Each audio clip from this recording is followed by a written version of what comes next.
afternoon.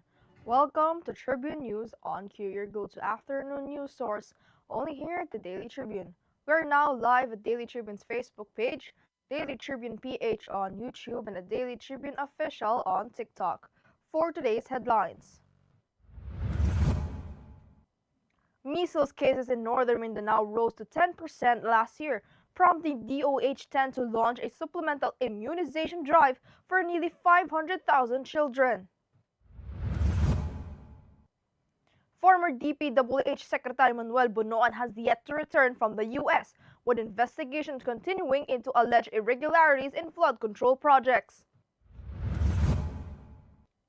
Navotas Representative Toby Chanco claimed President Marcos confronted his cousin Martin Romualdez over alleged misuse of public funds, which reportedly went unreturned. Iranian authorities plan to execute 26-year-old protester Irfan Soltani just days after his arrest for opposing the regime. Prosecutors seek the death penalty of ex-President Yoon Suk-yeol over his failed 2024 martial law declaration, though executions are unlikely under the moratorium. Bangko Sentral reports a 10.3% year-on-year increase in bank loans in November of 2025, led by consumer and business lending.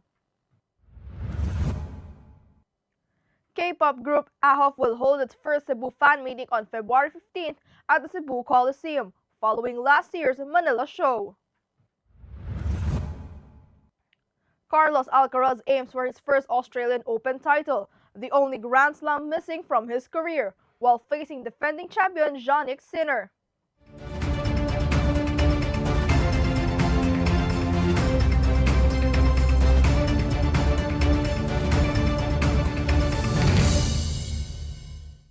Today is the 14th of January 2026, Wednesday, and I'm Eliana Lacap, bringing you today's top stories. Let's get started. Measles cases in northern Mindanao have risen by 10%, from 371 in 2024 to 412 in 2025, the Department of Health reported. Authorities attribute the increase to low vaccination rates, with nearly half of the cases involving unvaccinated children. To curb the spread, DOH-10 will launch a measles rubella supplemental immunization drive from January 19th to February 12th, targeting nearly 500,000 children. Health officials urge parents to ensure their children complete the full vaccination course to prevent severe complications like pneumonia. Now, Interior Secretary John Vic Remulla on Wednesday said that there is still no updates on the return of former DPWH Secretary Manuel Bunoan to the Philippines. Bunoan left for the United States in November of 2025 to accompany his wife for medical procedure and has not yet returned, despite a declared return date of December 17th. Remulla emphasized that ongoing investigations into alleged irregularities in flood control projects include all officials with no exemptions. Bunoan is covered by an immigration lookout bulletin order as authorities continue probing the 95 million peso Bukawe project. Navotas Representative Toby Chanco on Tuesday claimed that President Ferdinand Marcos Jr. confronted his cousin, former House Speaker Martin Romualdez, over alleged misuse of public funds diverted to pet projects. Chanco said Marcos asked Romualdez how much wealth would be enough, citing houses, cars, and luxury items, and allegedly ordered the funds returned, an order reportedly never carried out. Chanco also alleged that Romualdez centralized power in the House from 2022 to 2025, affecting lawmakers' ability to question decisions, and that his actions contributed to a decline in Marcos' approval ratings ahead of the 2025 senatorial elections. Now, Iranian authorities continue to issue death sentences against protesters. Irfan Soltani, 26, from Fardas near Tehran, is scheduled for execution on Wednesday, January 14th, just days after his arrest on January 8th for protesting against the regime and the country's economic crisis.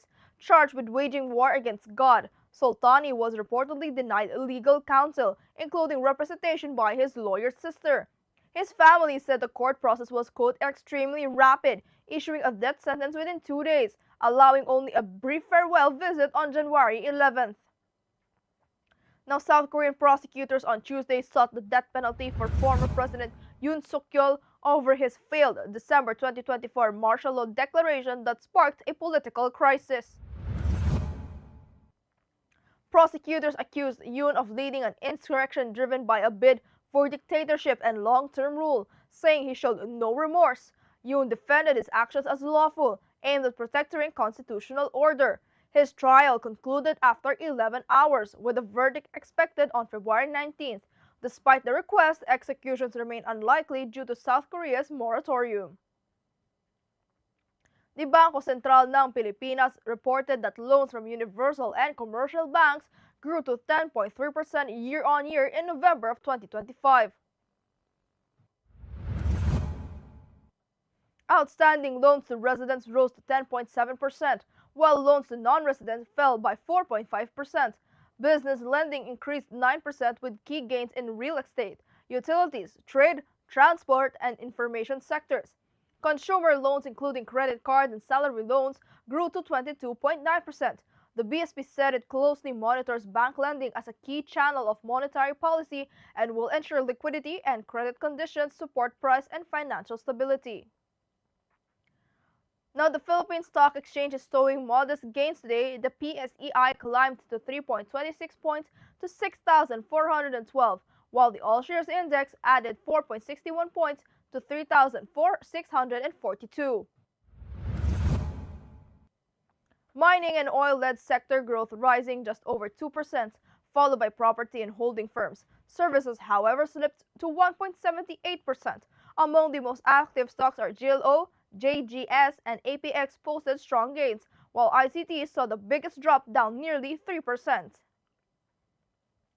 Now, Cebu fans, get ready. K-pop group AHOF will hold their 2026 fan meeting AHOF for Love in Cebu on February 15th at the Cebu Coliseum, with shows at 1 p.m. and 6 p.m. Tickets will be available via TicketNet. AHOF, which debuted in July of 2025 with their single Rendezvous, features Filipino member JL Gaspar alongside members from Australia, China, South Korea, Taiwan, and Japan. This marks their first fan meeting in Cebu following their Manila FanCon last August. Now, Spain's Carlos Alcaraz is eyeing a career Grand Slam at the Australian Open, the only major missing from his resume.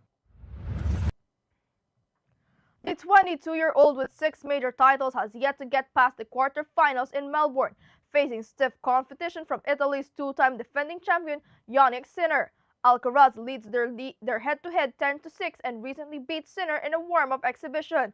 Novak Djokovic, chasing a record 25th major, is also in the draw, alongside top contenders Alexander Zverev, Daniil Medvedev, and rising stars like Felix Auger-Aliassime and Lorenzo Musetti. The tournament starts Sunday. Now, Katribu, did you know on this day in 1942, during World War II, Filipinos lived under harsh Japanese occupation? Across the island's provinces endured strict order shortages and repression as the war intensified. Despite the hardships, many communities resisted and adapted, shaping the nation's resilience during one of its darkest periods. Now, for our viral is so old yet still a funny joke. It is now viral on TikTok with 5.5 million views and almost 800,000 likes on the video uploaded by Zaidi Yosef. In the clip, her mom is shown chilling on her phone until he tells her that her sister is in the hospital. When the mom seems worried, he breaks the news that brings laughter to everyone. Let's watch this. Si ate nasa ospital. Ano man? Nurse man siya.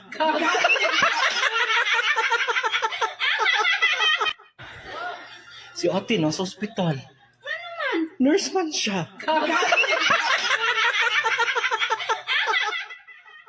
That's all for now. Join us again at 4:30 p.m. still here on Daily Tribune's Facebook page, Daily Tribune PH on YouTube, and at Daily Tribune Official on TikTok.